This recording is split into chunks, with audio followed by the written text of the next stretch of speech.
మంచిది ప్రియులారా, దేవుని వాక్యాన్ని ధ్యానం చేద్దాం. చూడండి, 2వ సమూయేలు గ్రంథం 19వ అధ్యాయము 24వ వచనాన్ని ధ్యానం చేద్దాం. 2వ సమూయేలు గ్రంథము 19వ అధ్యాయము 24వ వచనం.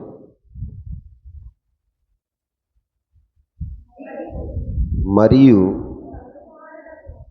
సమూయేలు కుమారుడగు మెఫీబోషెతు రాజును ఎదుర్కొనుటకు వచ్చాను. చాలా ఇక్కడ రాయబడిన లేఖనం ఏమిటంటే,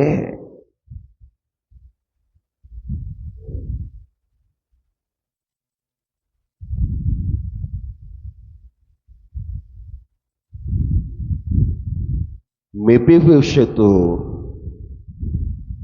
రాజును ఎదుర్కొనుటకు వచ్చెను. మెఫీబోషెతు ఎవరయ్యా అంటే యోనాతాను కుమారుడు, సౌలు సంతతివాడు. ఈ రాజు ఎవరయ్యా అంటే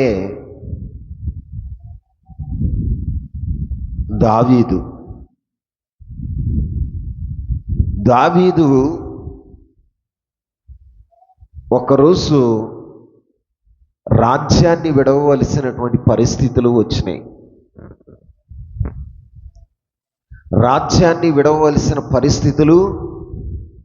వచ్చినాయి. తన సొంత కుమారుడైన అబ్షాలోము దావీదుకు వ్యతిరేకంగా రాజ్య పరిపాలన చేయాలని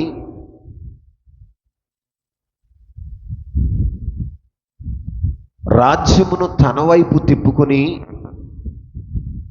రాజు మీద తిరుగుబాటు చేసిన సందర్భాల్లో దావీదు రాజు రాజ్యాన్ని విడిచి వెళ్ళిపోవలసిన పరిస్థితి ఏర్పడింది. అబ్షాలోము చనిపోయిన తర్వాత తిరిగి దావీదు రాజ్యానికి వచ్చాడు. రాజ్యానికి వచ్చినప్పుడు మెఫీబోషెతు రాజును ఎదుర్కొనుటకు వచ్చెను. దావీదు రాజు రాజ్యానికి వచ్చినప్పుడు ఆయన ఎదుర్కోవటానికి ఎవరు వచ్చారయ్య అంటే మెఫీబోషెతు. అందరూ చెప్పండి, మెఫీబోషెతు వచ్చాడు. ప్రియులారా, ఈ సంఘటన అంతా మనకి తెలుసు. మెఫీబోషెతు వచ్చాడు. నిజంగా దావీదు రాజ్యాన్ని విడిచి వెళ్ళిన తర్వాత మెఫీబోషెతు పరిస్థితి ఎలా ఉందయ్య అంటే, ఇశ్రాయేలు రాజ్యంలోనే ఉన్నాడు, కానీ ఆయన జీవితంలో కాళ్ళు కడుక్కోకుండా, గడ్డం కత్తిరించుకొనకుండా, బట్టలు ఉదుక్కొనకుండా రాజు కోసం ఎదురు చూస్తూ అలా ఉండిపోయాడు. ప్రియులారా, ఈ మెఫీబోషెతుని మనం పరిశీలన చేస్తే, మెఫీబోషెతు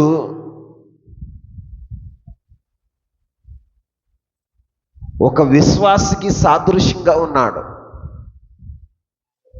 లేదా సంఘానికి సాదృశ్యంగా ఉన్నాడు. దావీదు రాజు ప్రభు అయిన యేసు క్రీస్తు ప్రభు వారికి సాదృశ్యంగా ఉన్నాడు. ఇప్పుడు సంఘము ఏం చేయాలయ్యా అంటే ప్రియుడైన యేసుక్రీస్తు ప్రభువారిని ఎదుర్కొనటానికి సిద్ధపడినదిగా ఉండాలి. ఇక్కడ మెఫీబోషెతు ఏం చేశాడయ్యా అంటే రాజును ఎదుర్కొన్నాడు. ఎవరిని ఎదుర్కొన్నాడండి? రాజును ఎదుర్కొన వచ్చాడు. ఈ రోజున సార్వత్రిక సంఘము కూడా ప్రభువులకు ప్రభువు, రాజులకు రాజైన యేసుక్రీస్తు ప్రభువారిని ఎదుర్కోవలసిన పరిస్థితి సంఘానికి ఉంది. ఈ రోజున సంఘము రాజులకు రాజైన ప్రభువుని ఎదుర్కొనటానికి ఎంతగా సంసిద్ధం కలిగి ఉంది. భూమి మీద ఉన్న సంఘం ఎంతగా ప్రభు కొరకు నిరీక్షణ కలిగి ఉంది. ప్రభు కొరకు ఒక ప్రతిష్టత కలిగి, ఒక వైరాగ్యము కలిగి, లోకము అంటకుండా, పాపము అంటకుండా పరిశుద్ధత కలిగి ఎంతగల సంఘము ఎదుర్కొనటానికి సంసిద్ధంగా ఉంది. ఈ రోజున మెఫీబోషెతు రాజును ఎదుర్కొనటానికి వచ్చాడు. రాజును ఎదుర్కోవటానికి వచ్చినప్పుడు ఆయన పరిస్థితి ఎలా ఉందయ్యా అంటే కాళ్ళు కడుక్కోకుండా, గెడ్డము కత్తిరించుకోకుండా, వస్త్రములు మార్చుకోకుండా తన జీవితాన్ని గడిపేశాడు. ఎందుకయ్యా అంటే రాజు దేశాన్ని విడిచిపోయాడు. ఈ రోజున సంఘము ప్రభు అయిన యేసుక్రీస్తు ప్రభువారిని ఎదుర్కోవటానికి సంసిద్ధంగా ఉండాలి. ప్రభు అయిన యేసుక్రీస్తు ప్రభువారు అతి త్వరలో రానై ఉన్నాడు. రాజాది రాజుగా, ప్రభువులకు ప్రభువుగా ఆయన మధ్యాకాశానికి రానై ఉన్నాడు. ఈ రోజున ఆయన ఎదుర్కోవటానికి మనం సంసిద్ధులమై ఉండాలి. ఇక్కడ మెఫీబోషెతు నుంచి మనం నేర్చుకోవలసిన పాఠం ఏంటంటే రాజుని ఎదుర్కొనే వరకు తన జీవితంలో ఏం కలిగి ఉన్నాడో తెలుసా? తన జీవితంలో ఏం కలిగి ఉన్నాడంటే ఆయన జీవితంలో కాళ్ళు కడుక్కోలే. రాజును ఎదుర్కొనే వరకు గడ్డాన్ని కత్తిరించుకోలే. రాజును ఎదుర్కొనే వరకు వస్త్రాలను మార్చుకోలే. ఏం చేశాడండి? వస్త్రాలను మార్చుకోలే. ఆయనకి వస్త్రాలు లేవా అంటే ప్రశస్తమైన వస్త్రాలు ఉన్నాయి. గడ్డం గీక్కోవటానికి అవకాశం లేదా అంటే ఉంది. గడ్డం కత్తిరించుకోవటానికి అవకాశం లేదా అంటే అవకాశం ఉంది. ఆయన కాళ్ళు కడుక్కోవటానికి నీళ్లు లేవా, లేకపోతే ఆయన కాళ్ళు కడుక్కోవటానికి సహాయం చేసేవారు లేరా అంటే ఉన్నారు.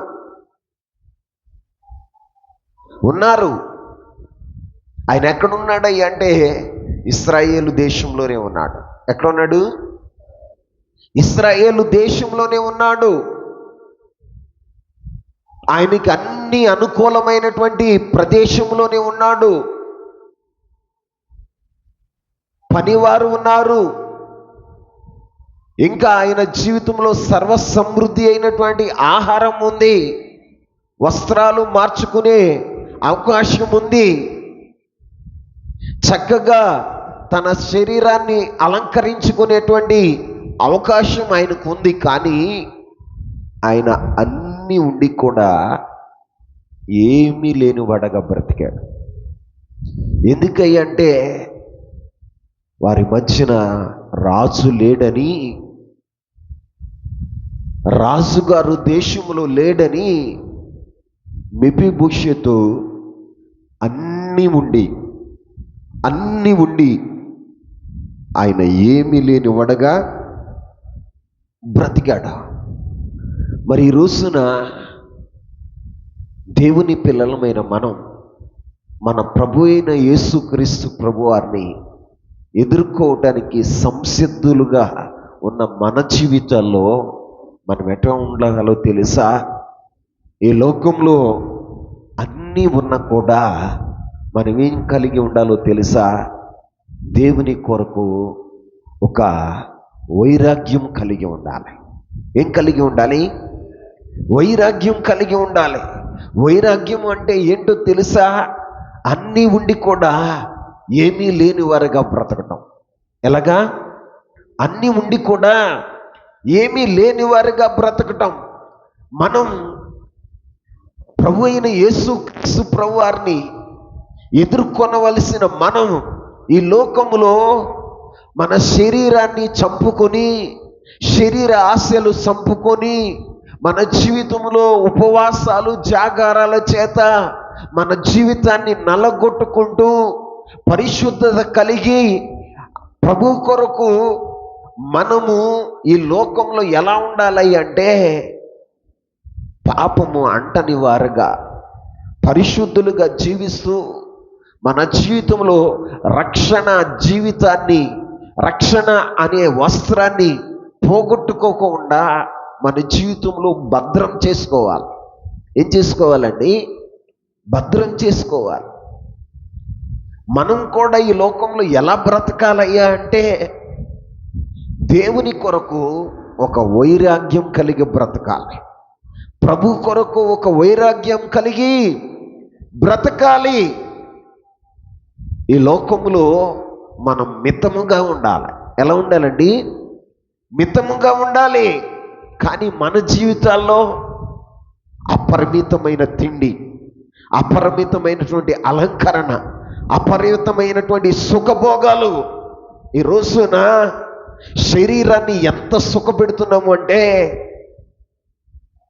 ఎంత సుఖపెడుతున్నాము అంటే దేవుని కంటే ఎక్కువ సుఖానుభవం కలిగి ఉంటున్నాం. సుఖానుభవం కలిగిన స్త్రీ బ్రతికి ఉండి కూడా చచ్చినదే అని దేవుని వాక్యం చెప్తుంది.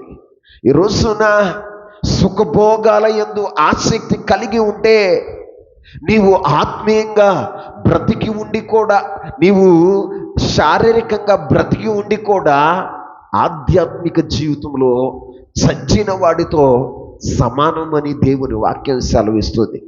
ఈ రోజున మరి మన జీవితాల్లో ఎంత వైరాగ్యం కలిగి మనం బ్రతుకుతున్నాం, ఆత్మీయులుగా ఎంత ప్రతిష్టత కలిగి మనం బ్రతుకుతున్నాం.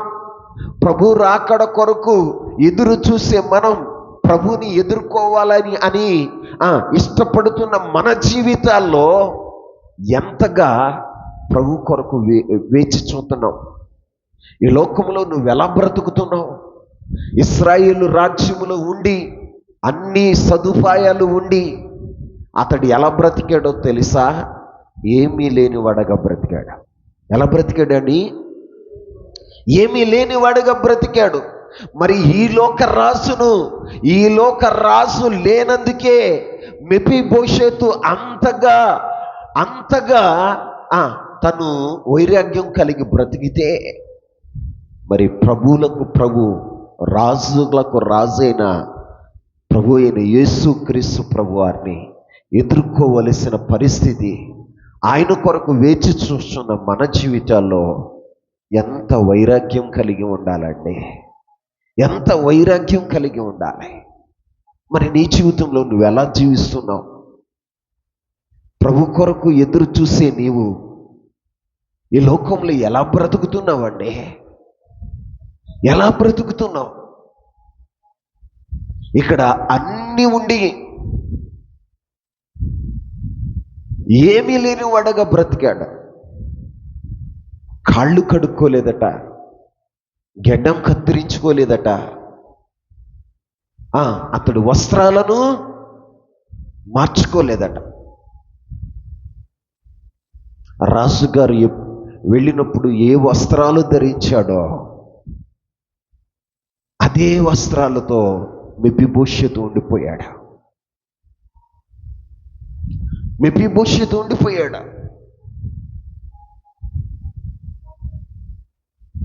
రాజు కొరకు ఎదురు చూస్తూ మరలా ఒక రోజు వస్తుంది. ఆ రోజు రాజుగారు తప్పకుండా రాజ్యానికి వస్తుంది అని ఒక నిరీక్షణతో మెఫీబోషెతు అన్నిటినీ కాదనుకుని తన జీవితంలో బ్రతికి ఉండి కూడా చచ్చినవాడగా బ్రతికాడు. ఎలాగండి? చచ్చినవాడగా బ్రతికాడు. మరి మనం ఎలా బ్రతుకుతున్నాం? ప్రభు అయిన యేసుక్రీస్తు ప్రభు వారిని ఎదుర్కోవలసిన మనం ఈ లోకంలో ఎలా బ్రతుకుతున్నాం?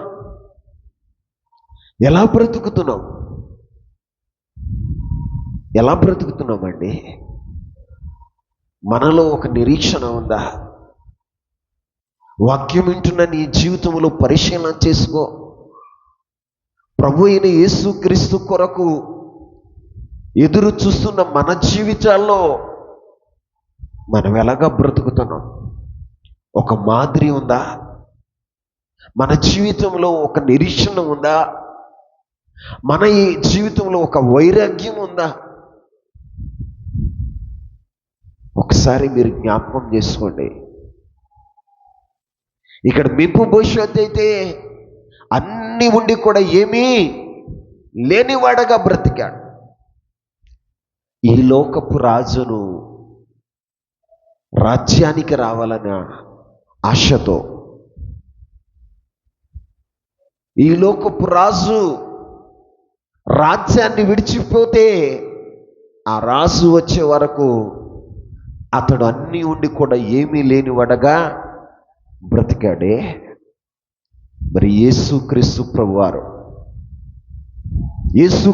ప్రభువారు కూడా ఈ లోకాన్ని విడిచి మరలా ఆయన తిరిగి రాబోతున్నాడు. ఈ భూమి మీదకి మరలా ప్రభు రాబోతున్నాడు.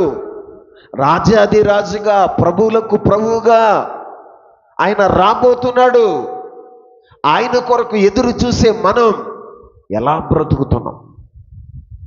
ఎలా బ్రతుకుతున్నాం?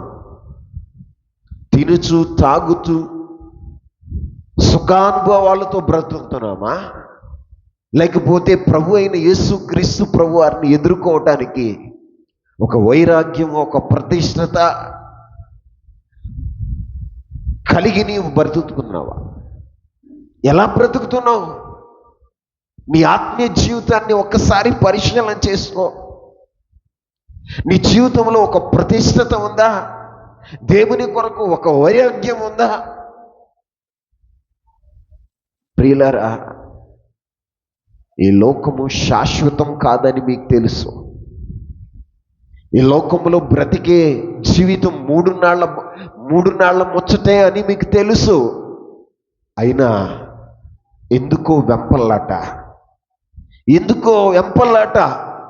ఈ లోకాన్ని సంపాదించుకోవాలని. ప్రియులారా, లోకమంతా సంపాదించుకుని నీ ప్రాణాన్ని పోగొట్టుకుంటే ఏమి లాభము? ఏమి లాభం అండి? ఈరోజున నువ్వు గుర్తించు, ఒక ఆత్మీయుడు, ఒక ఆత్మీయురాలు ఎలా ఉండాలి అంటే ప్రభుని ఎదుర్కోవటానికి సిద్ధపడే మన జీవితాల్లో ఎలా ఉండాలి? ఒకసారి కొరింథీయులకు రాసిన 2వ పత్రిక 6వ అధ్యాయం 10వ వచనాన్ని చూద్దాం. 6వ అధ్యాయం 10వ వచనం. కొరింథీయులకు రాసిన 2వ పత్రిక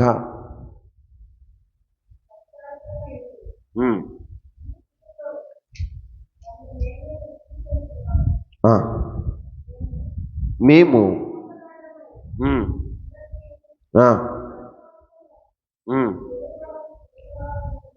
సత్యవంతులము, తెలియబడని వారమైనట్లుండి బాగుగా తెలియబడిన వారము, చనిపోవుచున్న వారమైనట్లుండి ఇదిగో బ్రతుకుచున్న వారము, శిక్షింపబడిన వారమైనట్లుండి చంపబడని వారము, దుఃఖపడిన వారమైనట్లుండి ఎల్లప్పుడూ సంతోషించు వారము, దరిద్రులమైనట్లుండి అనేకులకు ఐశ్వర్యము కలిగించు వారము, ఏమీ లేని వారమైనట్లుండి సమస్తమును కలిగిన వారము అంటున్నాడు. పౌలు అపోస్తుడు చెప్తున్న మాట ఏంటో తెలుసా? ఆయన జీవితంలో ఆయన చెప్తున్న మాట ఏమిటో తెలుసా? ఏమీ లేని వారమైనట్లు ఉండి సమస్తమును కలిగిన వారు. మరి మనం ఎలా ఉంటున్నాం? మన జీవితంలో పౌలు అపోస్తుడు అంటున్నాడు, తన జీవితంలో ఏమీ లేని వారైనట్లుగా ఉండి సమస్తమును, అంటే ఈ లోకంలో వాళ్ళు బ్రతుకుతున్నప్పుడు ఎలా బ్రతికారండి? మోసగండ్లైనట్లుగా ఉండి సత్యవంతులుగా ఉన్నారట. చూసేవారికి ఎలా ఉన్నారు అంటే మోసగండ్లలాగా కనపడ్డారు, కానీ సత్యమును అనుసరించి నడుచుకున్నారు. ఏమనుసరించి నడుచుకున్నారండి? సత్యమును అనుసరించి నడుచుకున్నారు. అక్కడ రాయబడిన మాట, తెలియబడవారమైనట్లుగా ఉండి, బాగుగా తెలియబడిన వారం, చనిపోవు వారమైనట్లుండి ఇదిగో బ్రతుకుచున్న వారము, దుఃఖపడిన వారమైనట్లుండి ఎల్లప్పుడూ సంతోషిస్తున్నారు. దరిద్రులమైనట్లుండి అనేకులకు ఐశ్వర్యము కలిగించు వారము, ఏమీ లేని వారగా ఉండి కూడా సమస్తమును కలిగిన వారు. వీళ్ళ అనుభూతులు చూడండి. పౌలు అపోస్తుడు యొక్క అనుభూతి చూడండి. భూమి మీద ఆయన జీవిస్తున్నప్పుడు ఎలా జీవించాడో తెలుసా? ఏమీ లేని వాడగా ఉండి సమస్తమును కలిగిన వాడగా ఉన్నాడు. అంటే మనుషుల యొక్క దృష్టిలో ఏమీ లేని వాడగా బ్రతికాడు, కానీ ఆయనకి సమస్తము ఉన్నాయట. ఏమైనాయి? సమస్తము ఉన్నాయి. అంటే ఆయన ఉన్న వాటి మీద దృష్టి పెట్టలా. ఎలా బ్రతికాడో తెలుసా? సమస్తము ఉండి కూడా లేనివాడుగా బ్రతికాడు. ఎలా బ్రతికాడండి? సమస్తము ఉండి కూడా లేనివాడుగా బ్రతికాడు. ప్రజల దృష్టిలో దరిద్రంగా ఉన్నా కూడా అనేకులకు ఐశ్వర్యము కలగజేయవాడగా ఉన్నాడు. ఎలా ఉన్నాడండి? ఐశ్వర్యము కలగచేయగలిగినటువంటి సామర్థ్యాన్ని కలిగి ఉండి భూమి మీద ఎలా బ్రతికాడో తెలుసా? దారిద్ర్యాన్ని అనుభవిస్తూ బ్రతికాడు. మరి మన ఆధ్యాత్మిక జీవితంలో, వాక్యం వింటున్న మన జీవితాల్లో మనం ఎలా బ్రతుకుతున్నామండి?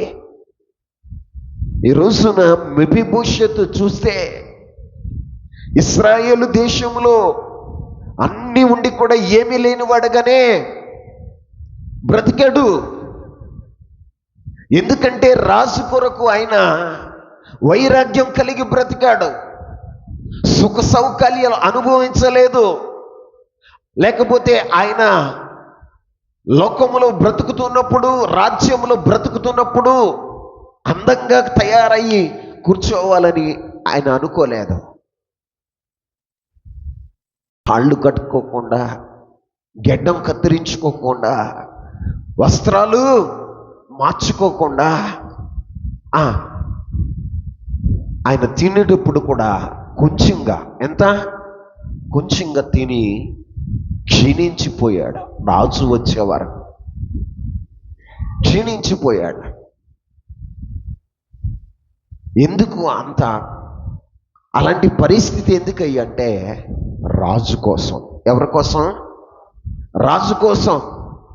ఆయన భూ సంబంధమైన రాజు కోసమే అంత వైరాగ్యం కలిగి ఉంటే పరలోకపు రాజు, సర్వలోకానికి రాజు అయినటువంటి ప్రభు అయిన యేసుక్రీస్తు ప్రభు వారి కొరకు మనం ఎంత వైరాగ్యం కలిగి ఉండాలండి? మనం ఎంత ప్రతిష్టత కలిగి బ్రతకాలి? మనం ఎంత ప్రతిష్టత కలిగి బ్రతకాలి? బైబిల్లో ఒక మాట రాయబడి ఉంది చూడండి. అపోస్తల కార్యములు 20వ అధ్యాయము 24వ వచనాన్ని చదువుదాం.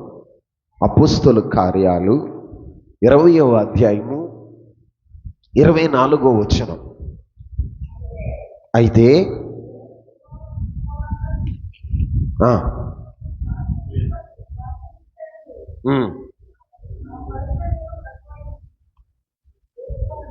యేసు వలన పొందిన పరిచర్యను తుదముట్టించవలెనని నా ప్రాణము నాకెంత మాత్రము ప్రియమైనదిగా ఎంచుకోనట్లేదు. అంటే పౌలు యొక్క జీవితంలో ఆయన ప్రాణము ఆయనకి ప్రియమైనదిగా లేదు. ఏం లేదండి? ప్రియమైనదిగా లేదు.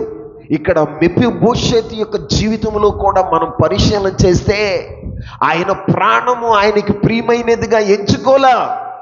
సుఖ సౌఖ్యాలు ఉన్నాయి కానీ ఆయన ఆ సుఖ సౌఖ్యాలని ఇష్టపడలా. తన ప్రాణము తనకి ప్రియమైనదిగా లేదు. రాజు లేని బ్రతుకు ఎందుకు అని మెఫీబోషెతు ఆ రాజ్యంలో ఎలా ఉన్నాడో తెలుసా? తన ప్రాణమును ప్రియమైనదిగా ఆయన ఎంచుకోలేదు. మరి మనం ఎలా బ్రతుకుతున్నాం? పౌలు అపోస్తలుడు అంటున్నాడు, నా ప్రాణము నాకు ప్రియమైనదిగా ఎంచుకొనలేదా? ప్రభు ఇచ్చిన పనిని తుదమట్టించాలని, ప్రభు యొక్క అప్పగించినటువంటి పరిచర్యను తుదముట్టించాలని ఆయన పరుగు పెడుతున్నాడు. ఆయన పరుగు పెడుతూ ఉన్నప్పుడు ఆయన చెప్తున్నాడు, నా ప్రాణము నాకు ఎంత మాత్రము ప్రియమైనదిగా లేదు. ఎలా లేదండి? ప్రియమైనదిగా లేదు. మరి నీవు ప్రభు కొరకు ఎదురు చూసే మన జీవితంలో మన ప్రాణము మనకు ప్రియమైనదిగా ఉండకూడదు. పౌలు అపోస్తలుడు 2వ పత్రిక కొరింథీయులకు రాసిన 2వ పత్రిక 4వ అధ్యాయంలో ఆయన అంటాడు, బాహ్య పురుషుడు క్షీణించిన కానీ నా అంతరంగిక పురుషుడు దినదినము నూతనం ఏం పొందుతున్నాడట? నూతనత్వము పొందుతున్నాడు అంటాడు. అంటే భూమి మీద ఉన్నప్పుడు వాళ్ళ శరీరాన్ని ఏం చేసుకున్నారు తెలుసా? నలగొట్టుకున్నారు. ఎందుకయ్యా అంటే ఆధ్యాత్మికంగా ఎక్కడ తప్పిపోతామో అని. అనేకులకు నేను బోధించి నేను ఎక్కడ తప్పిపోయి భ్రష్టుడనైపోతాను అని పౌలు భక్తుడు ఏం చేశాడు తెలుసా? తన శరీరాన్ని నలగొట్టుకున్నాడండి. నలగొట్టుకుని బాహ్య పురుషుడు క్షీణించిపోతున్న అంతరంగిక పురుషుడు దినదినము ఏం పరచబడుతున్నాడట? నూతన పరచబడుచున్నాడు అని చెబుతున్నాడు. కారణం ఏంటో తెలుసా? దృశ్యమైనవి అనిత్యములు, అదృశ్యమైనవి నిత్యములని ఆయన గుర్తించాడు. ఈ రోజున నీ జీవితంలో ఈ కనపడే అన్నీ కూడా ఒక రోజున అదృశ్యమైపోతాయి. ఏమైపోతాయి? అదృశ్యమైపోతాయి. సూర్యుడు ఉండడు, చంద్రుడు ఉండడు, ఈ భూమి మీద ఏవి కూడా ఉండవు. కానీ నీవు అదృశ్యమైన వాటిని చూడగలిగితే అవి నిత్యము నిలిచేవిగా ఉంటాయి. ఆమేన్. పౌలు యొక్క అభిలాష ఏంటో తెలుసా? దృశ్యమైన వాటిని చూడట్లా. వీటిని చూడట్లా, దృశ్యమైన వాటిని చూడట్లా. ఎందుకంటే ఈ కనిపించేవి ఎప్పుడో ఒకప్పుడు ఏమైపోతాయి? లయమైపోతాయి. కానీ అదృశ్యమైనవి నిత్యము నిలిచి ఉంటాయి. ఆమేన్. నిత్యము నిలిచి ఉంటాయి. కాబట్టి వాటి మీద దృష్టి ఉంచినటువంటి పౌలు తన శరీరాన్ని నలగొట్టుకుంటున్నాడు. అందుకే తన ప్రాణము తనకి ప్రియమైనదిగా లేదు అని లేఖనాల్లో రాసి ఉంచాడు. ఫిలిప్పీలకు రాసిన పత్రిక 1వ అధ్యాయము 19 వచనంలో ఇంకొక మాట చెప్తాడు. చూడండి, ఫిలిప్పీలకు రాసిన పత్రిక 1వ అధ్యాయము 19వ వచనం.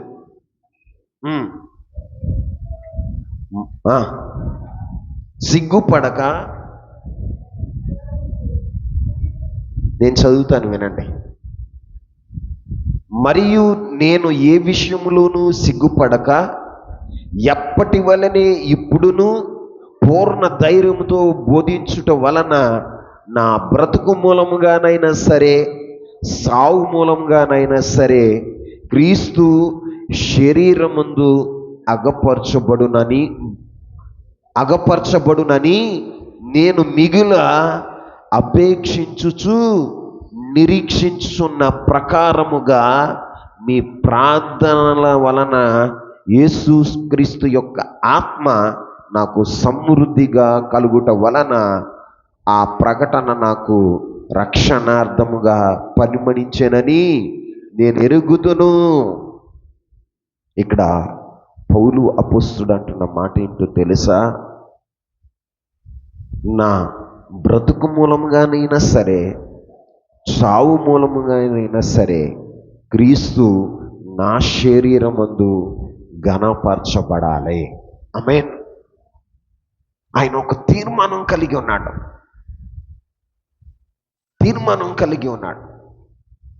మరి నీ జీవితంలో ప్రభు రాకడ కొరకు ఎదురు చూసే నీ జీవితంలో ఒక తీర్మానం అంటూ ఉందా?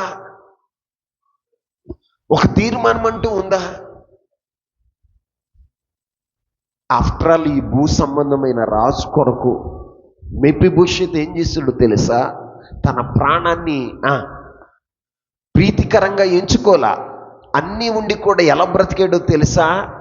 ఏమీ లేనివాడగా బ్రతికాడు. మరి మనం ఎలా బ్రతుకుతున్నాం? ఎందుకు ఇలా బ్రతికాడయ్యా అంటే ఒక మాట చదవండి. మెఫీబోషెతు ఇలా బ్రతకటానికి కారణం ఏంటయ్యా అంటే 2వ సమూయేలు గ్రంథం 19వ అధ్యాయం 28వ వచనాన్ని చదువుదాం. 2వ సమూయేలు గ్రంథం 19వ అధ్యాయం 28వ వచనం. నా తండ్రి ఇంటి వారును నా ఏలిన వాడవును రాజువునగు నీ దృష్టికి మృతుల వంటి వారై ఉండగా నీవు నీ బల్ల యొద్ద భోజనము చేయువారిలో నీ దాసుడునైన నన్ను చేర్చితివి. ఏమంటున్నాడు తెలుసా? మెఫీబోషెతు ఏమన్నాడు తెలుసా? నా తండ్రి ఇంటి వారందరూ నీ దృష్టికి మృతుల వంటి వారై ఉండగా నీవు నీ బల్ల యొద్ద భోజనము చేయువారిలో నీ దాసుడు అయిన నన్ను చేర్చితివి. అందరూ నా వైపు చూడండి. మన జీవితంలో కూడా మనం ఒకసారి అపరాధముల చేత పాపముల చేత చచ్చిన స్థితిలో ఉన్నాం. ఏ స్థితిలో ఉన్నామండి? చచ్చిన స్థితిలో ఉన్నాం. కానీ ప్రభు అయిన యేసుక్రీస్తు ప్రభువారు తన కరుణా సంపన్నుడై ఆయన మనల్ని ప్రేమించి ఏం చేశాడు?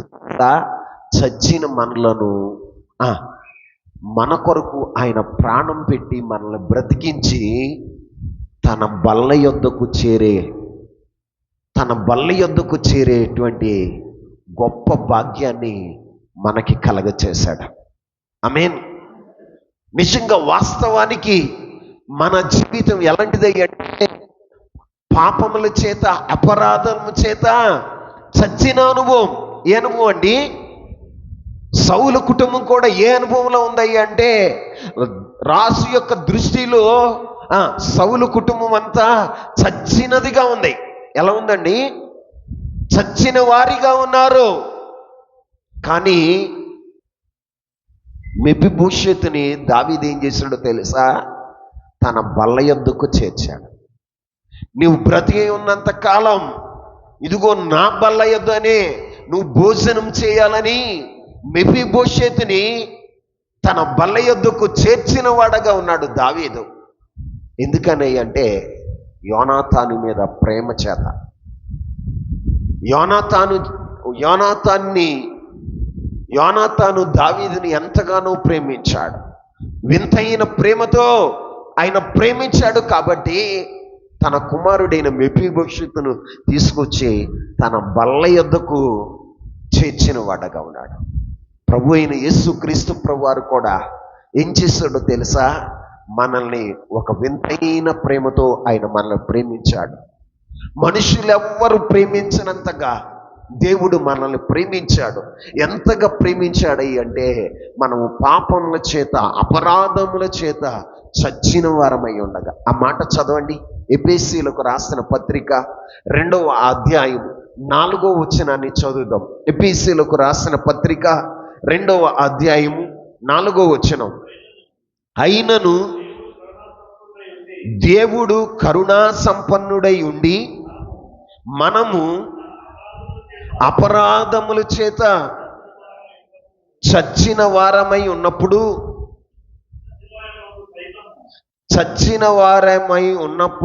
సైతము మన ఎడల చూపిన తన మహాప్రేమ వలన మనలను క్రీస్తుతో కూడా బ్రతికించెను. కృపచేత మీరు రక్షింపబడి ఉన్నారు. ప్రియులరా, మనం పాపముల చేత, మొదటి వచనంలో ఏమంటాడో తెలుసా? మనం పాపముల చేత, అపరాధముల చేత చచ్చిన వారమై ఉండగా.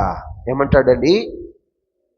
పాపముల చేత, అపరాధముల చేత చచ్చిన వారమై ఉండగా ఆయన ప్రేమ చేత మనల్ని ఏం చేశాడో తెలుసా?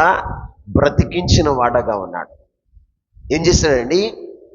బ్రతికించి మనల్ని రక్షించి ఆయన బల్ల యొద్దకు మనల్ని చేర్చాడు.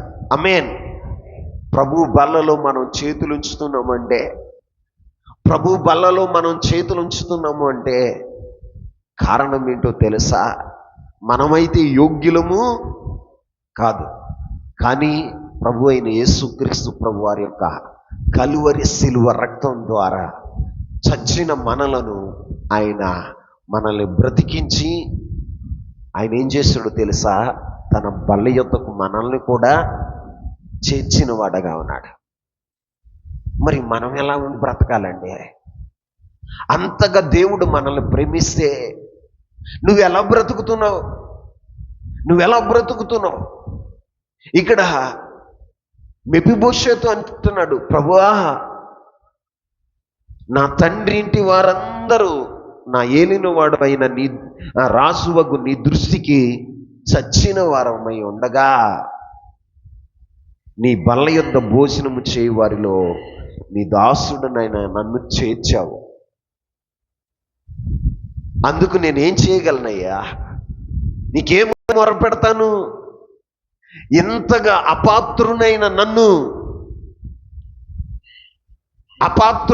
నాకు ఎంత భాగ్యాన్ని కలగచేసేవే, నీ బల్ల యొద్ద చేర్చేవే, నీతో కూడా కూర్చుని భోజనం చేసే గొప్ప ధన్యత నాకు అనుగ్రహించేవే. ఏమని మొరపెట్టనయ్యా? ఏమని చెప్పనయ్యా అని అంటున్నాడు.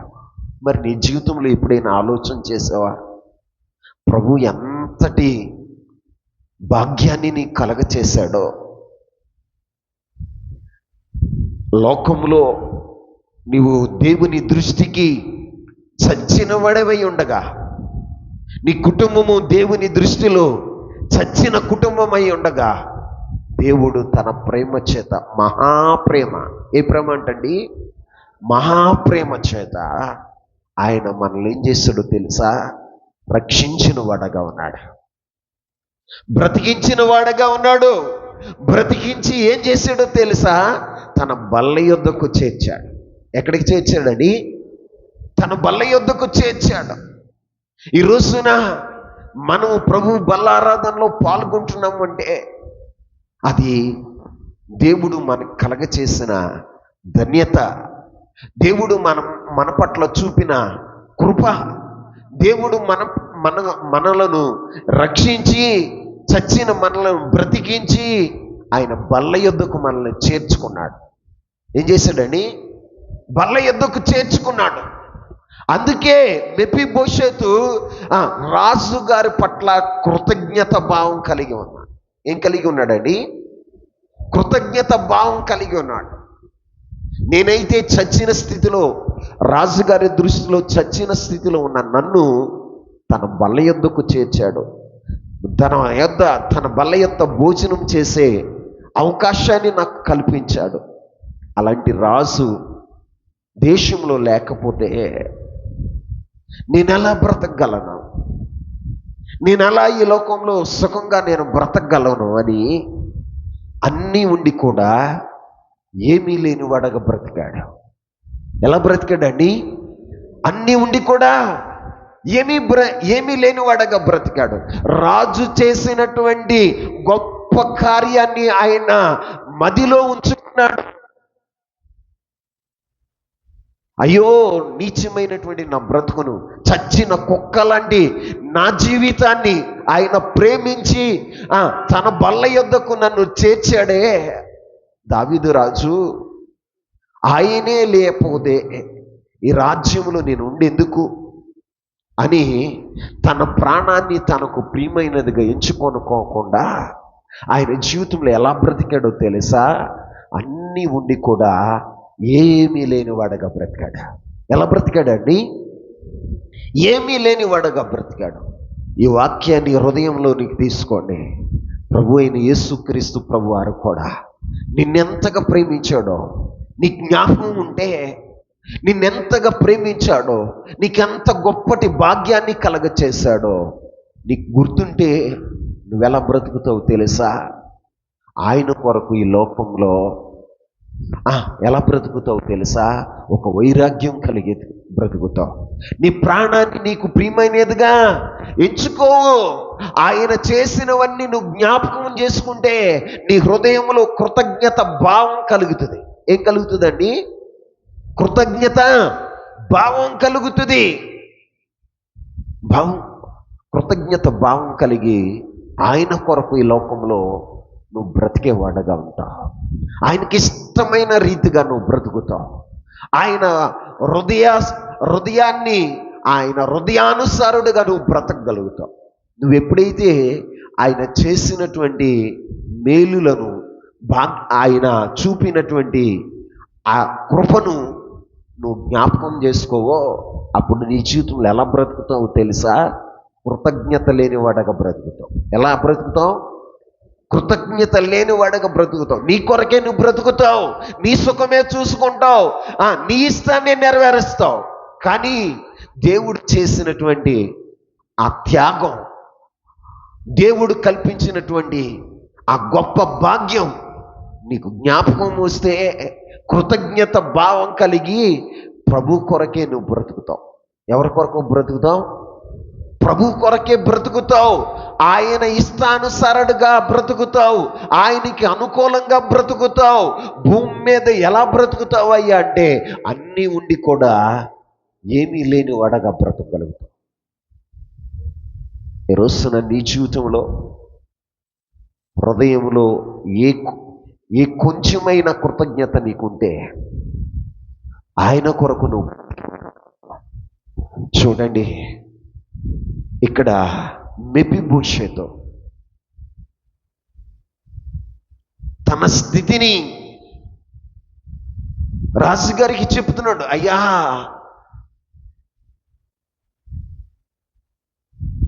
నా తండ్రి ఇంటి వారందరూ నీ దృష్టికి చచ్చిన వారై ఉండగా నీవు మాత్రం నన్ను నీ బల్ల యొద్దకు చేర్చిన వాడగా ఉన్నావు. నీ బల్ల యొద్ద భోజనం చేయటకు నన్ను చేర్చిన వాడగా ఉన్నావు. నీకేమని మొరపెట్టనయ్యా అంటున్నాడు. ఆయనలో ఏముందో తెలుసా?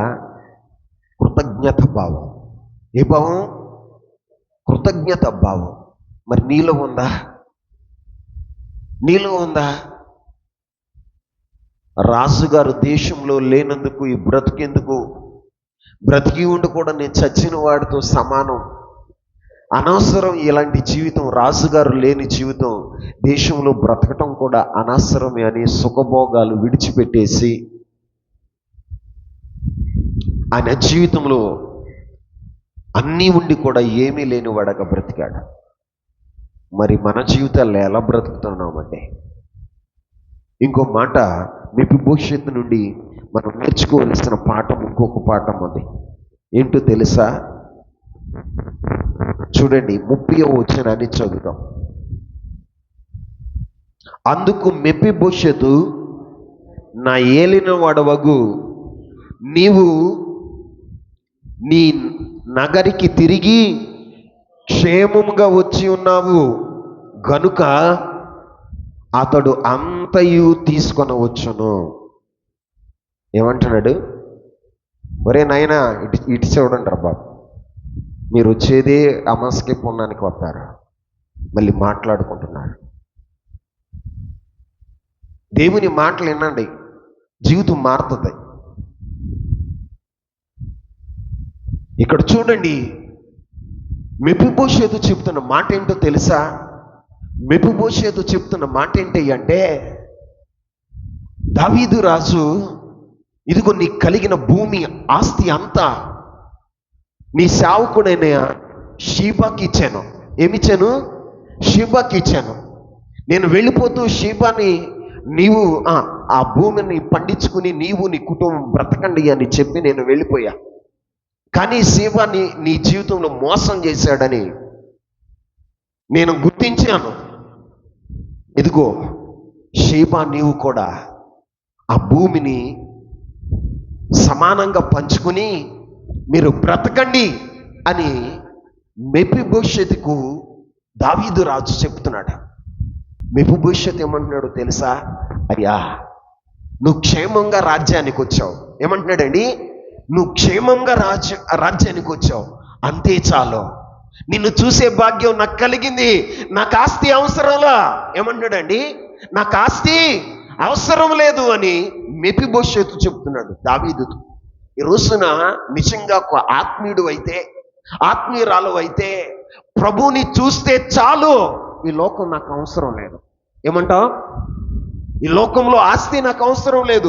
భక్తుడైనటువంటి ఆసాపు అంటాడు, ఆకాశమందు నీవు నాకుండగా ఈ లోకంలోనిది ఏది నాకు అక్కర్లేదు అన్నాడు. నిజంగా దావీదు ఉంటే చాలు అన్నాడు. ఏమన్నాడు? దావీదు ఉంటే చాలు. మెఫీబోషెతు అంటున్న మాట ఏంటో తెలుసా? నీవు ఈ రాజ్యంలో ఉంటే నాకు చాలయ్యా, నాకేది వద్దు. ఏమంటాడు చెప్పండి? నాకేది వద్దు, నాకేది వద్దు, నాకు ఆస్తి అవసరంలా, నాకు భూమి అవసరంలా, నీవు ఉంటే నాకు చాలయ్యా. ఈ నిరీక్షణ ఎంతమందికి ఉందండి? ఈ నిరీక్షణ ఎంతమంది ఉంది? రాజుగారు ఆ దేశంలోనికి వచ్చినప్పుడు ఆయన నిరీక్షణ సఫలమైంది. మెఫీబోషెతు యొక్క నిరీక్షణ సఫలమైంది. ఆయన కనిన కలలన్నీ కూడా పండే, ఆయన తలంపుల పంట పండింది. ఒకరోజు దావీదు రాజుని నేను సింహాసనం మీద చూస్తాను, ఈ రాజ్యంలో మరలా దావీదు వస్తాడు, అప్పుడు నేను కనిన కలలన్నీ కూడా పండుతాయి, నా తలంపులన్నీ కూడా పండుతాయి అని ఆయన చెప్పాడు. ఈ రోజున దేవుని వాక్యం వింటున్న మన జీవితాల్లో ఏం నేర్చుకోవాలి అంటే, పాఠం ఏం నేర్చుకోవాలి అంటే, దేవుడు ఉంటే, ఎవరుంటే అండి, సర్వశక్తుడైన యేసుక్రీస్తు ప్రభువారు ఉంటే అంతే చాలు, అంతే చాలు. ఒక భక్తుడు ఓ పాట రాశాడు, నీవు నాతో ఉంటే అంతే చాలయ్యా. ఏమంటాడు పాడరా అదస్స, ఏమంటాడు? నా తోడు నీవుంటే అంతే చాలయ్యా, నా ముందు నీవుంటే భయమే లేదయ్యా, నా తోడు నీవుంటే అంతే చాలయ్యా, నా ముందు నీవుంటే భయమే లేదయ్యా. హల్లెలూయా. ఇక్కడ భక్తుని యొక్క కోరిక ఏంటో తెలుసా? నువ్వు నాతో ఉంటే అంతే చాలయ్యా, నువ్వు నా ముందుంటే భయమే లేదని ఈ భక్తుడు చెప్తున్నాడు. ఆసాఫు ఏమంటాడు తెలుసా? ఆకాశం ముందు నీవు నాకుండగా లోకములోనిది. చూడండి 73వ కీర్తన 25వ వచనం, 73వ కీర్తన 25వ వచనం, 25వ వచనం. ఆకాశమందు నీవు తప్ప నాకెవరున్నారు, నీవు నాకుండగా. అబ్బాబ్బా, ఆయన అభిలాష చూసారా? నీవు నాకు ఉండగా మరి నీకేం కావాలి? లోకమంతా నీకే కావాలి. దేవుడు అవసరంలా. మన జీవితంలో ఏం కావాలి? ఆస్తి కావాలి, అంతస్తు కావాలి, పేరు కావాలి, పదవి కావాలి, లోకంలో వస్తు వాహనాలు కావాలి, ఇవి నీకు కావాలి. కానీ ఇవన్నీ కూడా లయమైపోతాయి. నువ్వు బండి కొంటావు, ఉదాహరణకి ఆటో కొంటావు, ఎన్ని సంవత్సరాలు మన దగ్గర ఉంటుంది? ఎన్ని సంవత్సరాలు ఉంటుంది? మాట్లాడే చెప్పండి, ఎన్ని సంవత్సరాలు ఉంటుంది? బాగా ఉంటే 20 సంవత్సరాలు ఉంటుంది, అంతేనా? తర్వాత నువ్వేం చెప్పినా తుప్పు పట్టిపోద్ది. ఏమైపోద్దండి? తుప్పు పట్టిపోద్ది. అది కొంతకాలానికి ఏమైపోతుందో తెలుసా? లయమైపోద్ది. నువ్వు చూస్తూ ఉండగానే, నీకు తెలియకుండానే అది ఏమైపోతుందో తెలుసా? తుప్పి పట్టిపోద్ది. అది శాశ్వతంగా ఉంటుందా? మన దగ్గర డబ్బులు పెట్టి కొనుక్కున్నాంగా, ఎంతో ప్రేమతో కొనుక్కున్నాంగా, మన జీవితంలో అది ఉంటుందా? స్థిరంగా ఉండదు. ఈ లోకంలో నువ్వు గుర్తించవలసింది ఏంటో తెలుసా? ఏది నీ దగ్గర ఉండదు, ఏది నీ దగ్గర ఉండదు. ఎవరు ఉంటారా అంటే శాశ్వతుడైనటువంటి ప్రభు. ఆమేన్. ఆయనే నిత్యము ఉండేవాడు, యుగ యుగాలు ఉండేవాడు, ఆయన ఒక్కడే. కాబట్టి ఆయన ఉంటే నాకు చాలు, ఆయన్ని చూస్తే నాకు చాలు అనేటువంటి ఒక శుభప్రదమైన నిరీక్షణతో మనం ఈ లోకంలో బ్రతకాలి. కానీ మనం ఎందుకు బ్రతుకుతున్నామయ్యి అంటే, లయమైపోయే వాటి కొరకు బ్రతుకుతున్నాం. మనకేం కావాలి? ఆస్తి కావాలి. ఏం కావాలి? అంతస్తు కావాలి, పేరు కావాలి, పదవులు కావాలి, వస్తు వాహనాలు కావాలి. ఇవేవి నిలవవు, ఇవేవి నిలిచేవి కావు. ఇవి కనపడేవన్నీ కూడా లోకము, దాని ఆశలు గతించిపోతాయి. ఏమైపోతాయట? లోకము, దాని ఆశలు గతించిపోతాయి. ఈ రోజున మీకు తెలుస్తుందా? గతించిపోయే వాటి కొరకు వెంపల్లట, లయమైపోయే వాటి కోసం వెంపల్లట. ఈ రోజున ఆత్మీయులు ఎలా బ్రతికారో తెలుసా? బైబిల్లో ఆత్మీయులు జాబితా ఉన్నాయి. ఆత్మీయులు ఎలా ఉన్నారయ్యి అంటే, ఈ లోకాన్ని వారు కోరుకోలే, లోకంలో ఉన్న వాటిని కోరుకున్నారా? మోషే ఎదుటి ఏముందో తెలుసా? ఐగుప్తు ధనం, ఐగుప్తు యొక్క సింహాసనం, ఐగుప్తు యొక్క సుఖభోగాలున్నాయి. కానీ ఆయన ఏమన్నాడో తెలుసా? వీటిని అనుభవించుట కంటే దేవుని ప్రజలతో శ్రమ అనుభవించుట మేలు. ఎందుకో తెలుసా? ఆయన దృష్టి దేవుడిచ్చేటువంటి బహుమానం మీద ఉంది. ఏముందండి? దేవుడిచ్చే బహుమానం మీద ఉంది. బహుమానం మీద ఉంది. ఆయన దృష్టి ఎప్పుడు కూడా లోక సంబంధమైన వాటి మీద లేదు. లోక సంబంధమైన వాటి మీద లేదు. మరి నీ దృష్టి మందిరానికి వచ్చినా కూడా లోక సంబంధమైన వాటితోనే. నీ దృష్టి దేని మీద ఉంటుంది? మందిరానికి వచ్చినా కూడా సెల్ ఫోనే, చాటింగే. మందిరానికి వచ్చినా కూడా ఏం చూస్తావా అయ్యి అంటే ఫేస్బుక్లు చూస్తూ ఉంటారు కొంతమంది. ఏంట్రా వాక్యం అనరేక. ఈరోజున భక్తి నేర్చుకోవాలి మనం. ఒక మెఫీబోషెతు జీవితంలో నుంచి మనం నేర్చుకోవలసిన పాఠం ఏంటో తెలుసా? మెఫీబోషెతు ఏం కోరుకున్నాడో తెలుసా? రాజు ఉంటే చాలు. ఎవరుంటే చాలండి? దావీదు రాజు ఉంటే నాకు చాలయ్యా, భూమి వద్దయ్యా, ఆస్తి వద్దయ్యా. ఆయన అంటున్నాడు అతన్ని తీసేసుకోమను, సీబానే తీసేసుకోమను. అబ్బా, ఎంత గొప్ప సమర్పణ అండి, ఎంత గొప్ప సమర్పణ. రాత్రికాల సమయంలో ఈ వాక్యాన్ని నేను ధ్యానిస్తున్నప్పుడు, నీవుంటే నాకు చాలయ్యా. ఏమంటున్నాడు? నీవుంటే చాలయ్యా. ఈ లోకంలో ఏది నాకు అక్కర్లేదు. మనకేం కావాలో తెలుసా? లోకం అంతా కావాలి, లోకంలో ఉన్నవి కావాలి. యేసు మాత్రం వద్దు. యేసుక్రీస్తు ప్రభువారు వద్దు. అందుకే నీ జీవితానికి ఏమవుతుందో తెలుసా? ఏమవుతుంది? అన్నీ దూరం అవుతున్నాయి. ఏమవుతున్నాయి?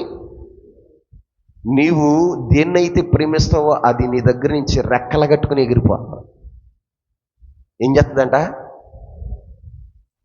రెక్కలు కట్టుకుని. డబ్బును నువ్వు ప్రేమించు, అది నీ దగ్గర ఉండదు. రెక్కలు కట్టుకుని చేరవలసిన వాడి దగ్గరికి చేరుతుంది. రోజున డబ్బు మీద మనం లక్ష్యం ఉంచకూడదు. దాన్ని ఎప్పుడైతే నిర్లక్ష్యం చేస్తామో అప్పుడు అది నీ దగ్గర ఉంటుంది. నువ్వెప్పుడైతే దాన్ని ప్రేమిస్తావో రెక్కలు కట్టుకుని అది ఎగిరిపోతుంది.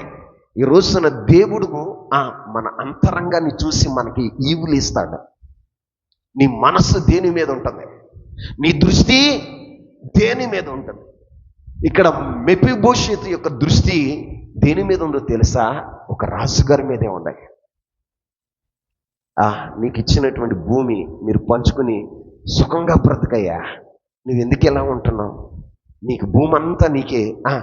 నీకును షీబా నీ సేవకుడైనా షీబాకి ఇస్తున్నాను. ఇద్దరు పంచుకుని చక్కగా సుఖంగా బ్రతకండి అంటే మెఫీబోషెతు ఇచ్చున్న సాక్ష్యం ఏంటి తెలుసా? నీవు క్షేమంగా రాజ్యంలో కూర్చోవు, నాకు చాలు. ఏమంటున్నాడండి? మరలా చదవండి. నా ఏలిన వాడవగు నీవు క్షేమంగా, నీవు ఈ నగరికి తిరిగి క్షేమంగా వచ్చి ఉన్నావు గనుక అతడు అంతయు తీసుకొని వచ్చును. షీబా మొత్తం ఆస్తి అంతా తీసుకోవచ్చు. నువ్వు ఉంటే నాకు ఒక దావీదు రాజు ఉంటే చాలు అని షీబా అనుకున్నాడు. మరి సర్వాధికారి, సర్వజ్ఞుడు, లోకరక్షకుడైన ప్రభు మనకుంటే ఎంత భాగ్యం. అసలు ఎంతమంది ఆయన్ని కోరుకుంటున్నారు? ఈ రోజున ఆత్మీయులు మందిరానికి వచ్చిన వారు కోరుకునేదేంటి? ఏం కోరుకుంటున్నారు? ఏం కోరుకుంటున్నారు? లోకంలో ఉన్న ఆస్తిపాస్తులా, పదవులా? రోజున దేవుని వాక్యం చెప్తుంది, ఒక ఆత్మీయుడైన వాడు కోరుకోవాల్సింది ఏంటో తెలుసా? ప్రభు అయిన యేసుక్రీస్తు ప్రభువారిని. ఎవరిని? ప్రభు అయిన యేసుక్రీస్తు ప్రభువారిని కోరుకోవాలి. నీ హృదయంలో ఆయన తప్ప ఇంకా వేరే వారు ఎవ్వరూ ఉండకూడదు. ఆయన ఉంటే చాలయ్యా అనే నిరీక్షణకి ఎప్పుడైతే వస్తావో సర్వసమృద్ధి ఆటోమేటిక్గా నీ జీవితంలోకి పోతుంది. ఆమేన్. సంతృప్తికరమైన జీవితం, సంతోషకరమైన జీవితం నువ్వు అనుభవించగలుగుతావు.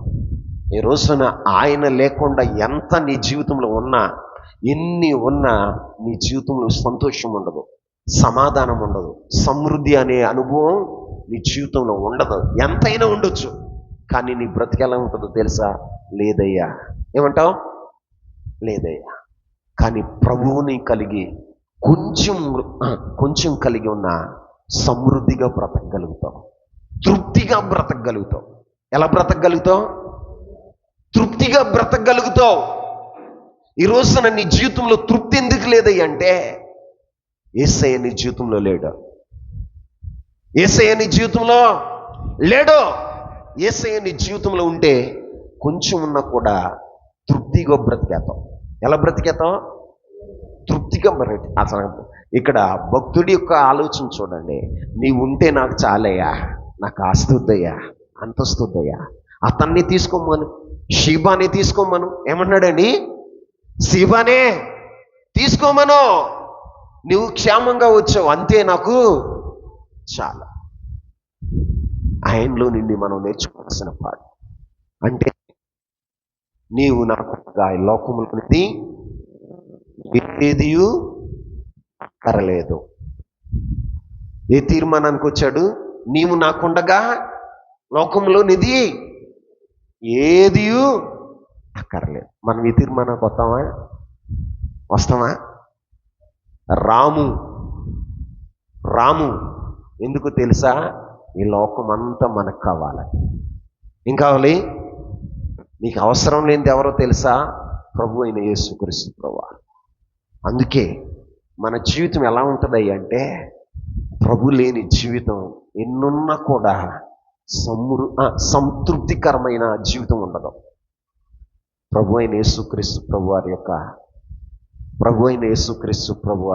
నువ్వు కలిగి ఉంటే, పౌలు గారు అంటాడు ఫిలిప్పీలకు రాసిన పత్రికలో, చూడండి నేను ముగిస్తున్నాను వాక్యం, 3వ అధ్యాయం, ఫిలిప్పీలకు రాసిన పత్రిక 3వ అధ్యాయం, పౌలు భక్తుని యొక్క కోరిక, 4వ అధ్యాయం 11వ వచనం. ఏ విధము చేతనైనను 4:11 నాకు కొదువు కలిగినందున నేను ఇలాగూ చెప్పటలేదు. నేను ఏ స్థితిలో ఉన్నానో ఆ స్థితిలోనే సంతృప్తి కలిగి ఉండటం నేర్చుకున్నాను. దీన స్థితిలో నేను ఎరుగుదును, సంపన్న స్థితిలో ఉండడం నేను ఎరుగుదును. ప్రతి విషయములో అన్ని కార్యములోను కడుపు నిండి ఉండుట, ఆకలి కొని ఉండుట, సమృద్ధి కలిగి ఉండుటకును, లేమిలో ఉండుటకు నేను నేర్చుకున్నాను. ఇక్కడ పౌలు యొక్క అనుభవం ఏంటో తెలుసా? నేను ఏ స్థితిలో ఉన్నానో ఆ స్థితిలోనే సంతృప్తి కలిగి ఉండటం. ఏం కలిగి ఉండటం? సంతృప్తి కలిగి ఉండటం నేర్చుకోగలిగా. మన జీవితంలో ఎలా ఉంటాం తెలుసా? ఒక 100 రూపాయలు లేకపోతే లేవు లేవు లేవు అనే పాట పాడతా ఇప్పుడు కృంగిపోతాం. అని పౌలు గారు అంటున్నాడు, ఆకలి కలిగి ఉన్నప్పుడు కూడా సంతృప్తిగా ఉండటం నేర్చుకున్నా. ఎలా? ప్రభువా, ఈరోజు నాకు భోజనం లేదా? ఈ విధంగానైనా నేను ఉపవాసం ఉండగలుగుతున్నాను, నీకు స్తోత్రం అని సంతృప్తి కలిగి ఆయన జీవించడం నేర్చుకున్నాడు. ఆయన అంటున్నాడు సమృద్ధి కలిగి ఉండి. యేసన్ గారు అంటాడు, నడచినను ఎగిరినను సమృద్ధి కలిగి యుందునే. నడచినను ఎగిరినను సంతృప్తి కలిగి యుందునే. నిత్యము ఆరాధనకు నాదారమా స్తోత్ర బలులు నీకే అర్పించెద యేసయ్యా. నిత్యము ఆరాధనకు నాదారమా స్తోత్ర బలులు నీకే అర్పించెద యేసయ్యా రాజా జగమెరిగిన నా యేసు రాజా. హల్లెలూయా. ఈ అనుభవాలు ఏంటో తెలుసా?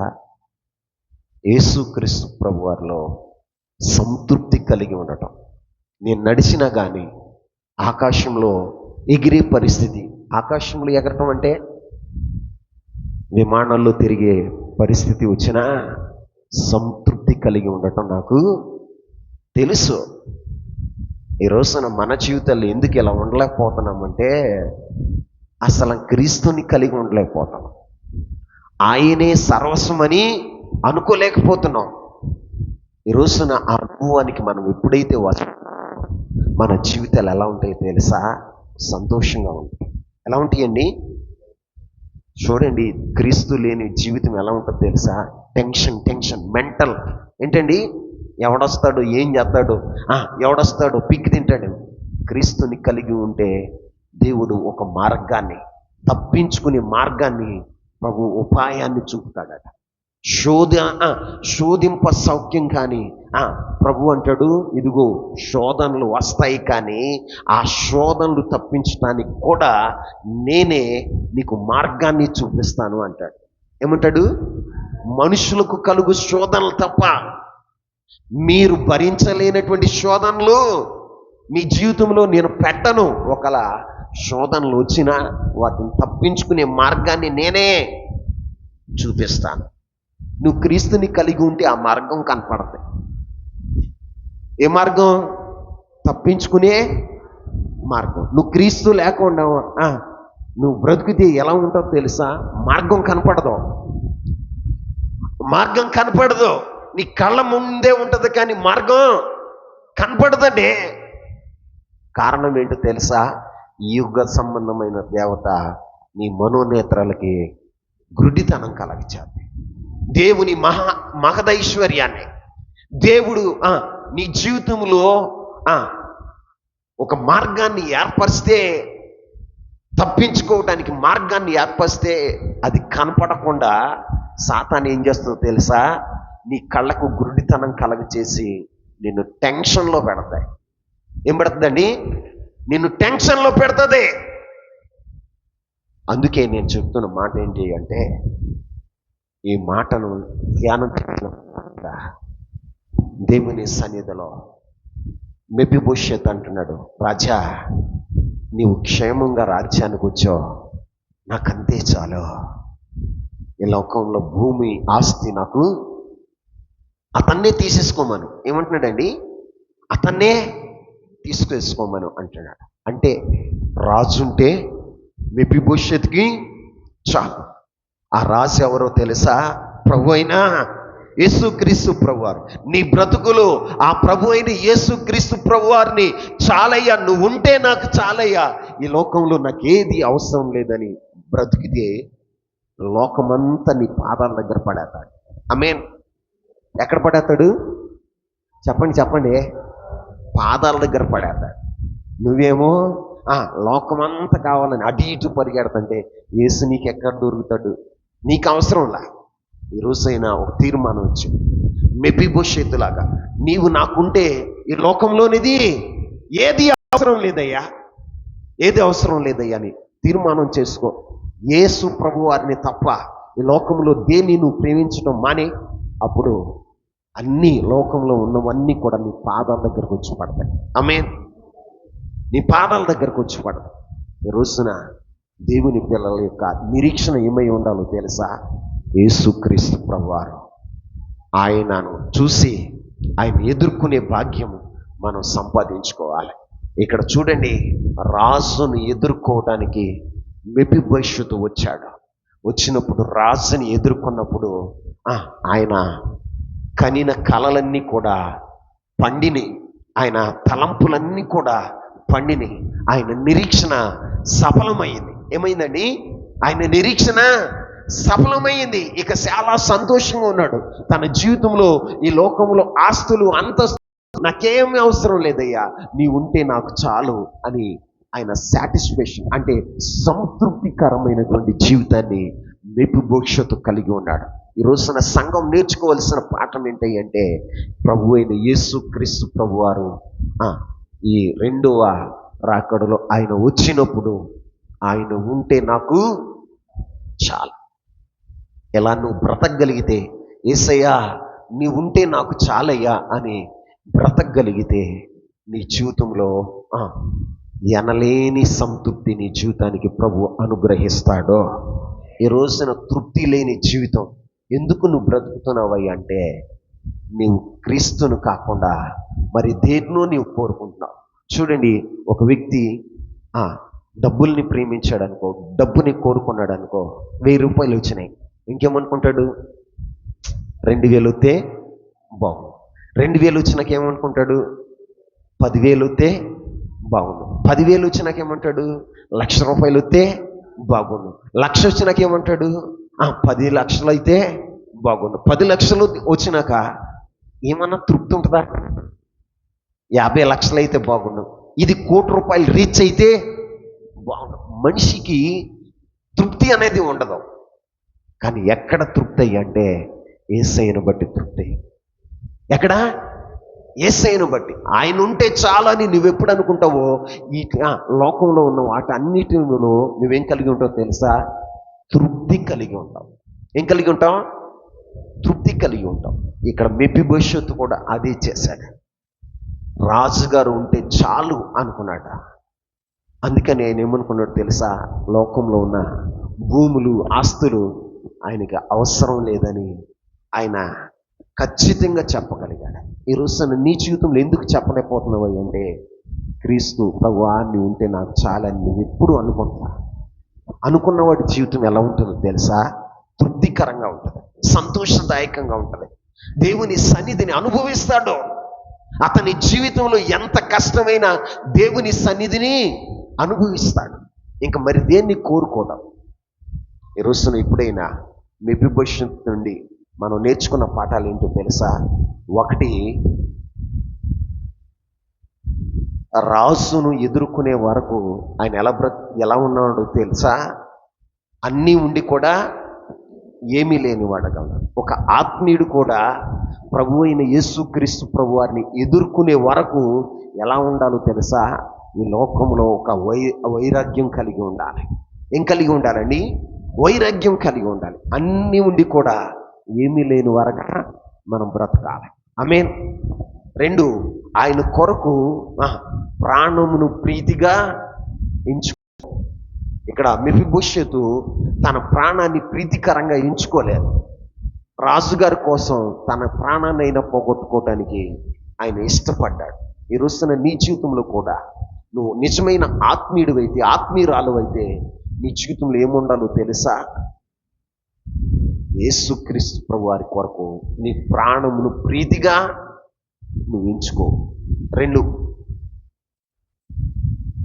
రెండో మాట ఏంటో తెలుసా? ఆయన చేసినటువంటి గొప్ప భాగ్యం, ఆయన కల్పించిన గొప్ప భాగ్యాన్ని జ్ఞాపకం చేసుకున్నప్పుడు కృతజ్ఞత భావం ఉంటుంది. ఏ భావం? ఇక్కడ మెఫీబోషెతు ఏమన్నాడు తెలుసా? అయ్యా, నా తండ్రి ఇంటి వారందరూ నీ దృష్టికి చచ్చిన వారై ఉండగా నీవు నన్ను నీ బల్ల యొద్ద భోజనం చేయటకి నీ బల్ల యొద్దకు నన్ను చేర్చిన వాడగా ఉన్నావు అన్నాడు. మనం నేర్చుకోవాల్సిన పాఠం ఏంటయ్యా అంటే, మనం పాపముల చేత, అపరాధముల చేత చచ్చిన వారమై ఉండగా ఆయన ప్రేమ చేత ఏం చేశాడు తెలుసా? మనల్ని బ్రతికించాడు. ఏం చేశాడు? మనల్ని బ్రతికించి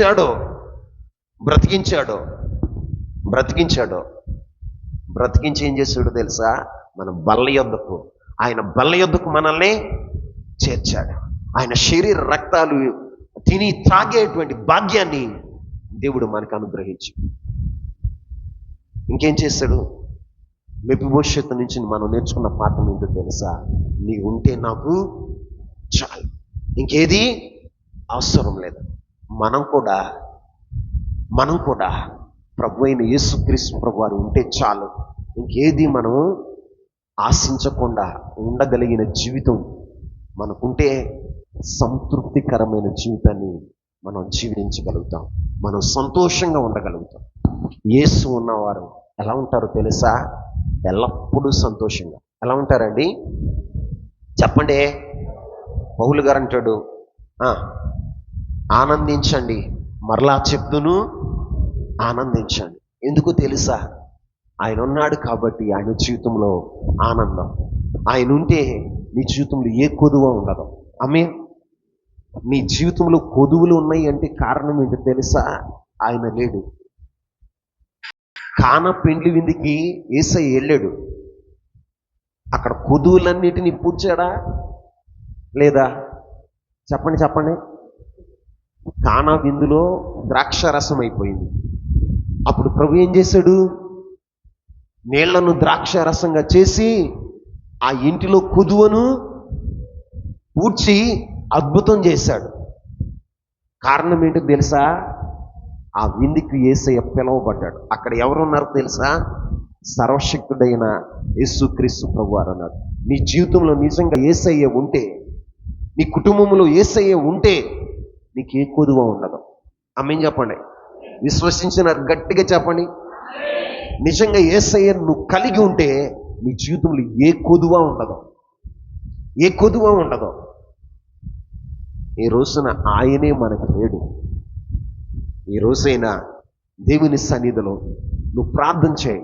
అయ్యా నీవు నాకుంటే చాలయ్యా, ఈ లోకంలో ఏది అక్కర్లేదని నువ్వు ఒక తీర్మానానికి రాగలిగితే, ఆయన నీ జీవితంలో ఉంటే ఊరికి నేను చూస్తూ ఉండడం, నీ లోటులు ఆయన చూస్తూ ఉండడం, నీ బాధలు నువ్వు బాధపడుతూ ఉంటే ఆయన చూస్తూ ఉండడం. ఏం చేస్తాడో తెలుసా? నీ కొదువులన్నిటినీ ఆయన పూడ్చేవాడగా ఉంటాడు. అట్టి కృప పరిశుద్ధ ఆత్మదేవుడు మీ అందరికీ దయచేయను గాక. మోకరించండి, దేవుని సన్నిధిలో నిటారుగా మోకరించండి, ప్రార్థన చేయండి, మనసారా ప్రార్థన చేయండి, చేతులెత్తి ప్రార్థన చేయండి. ప్రభువా, నువ్వు నా జీవితంలో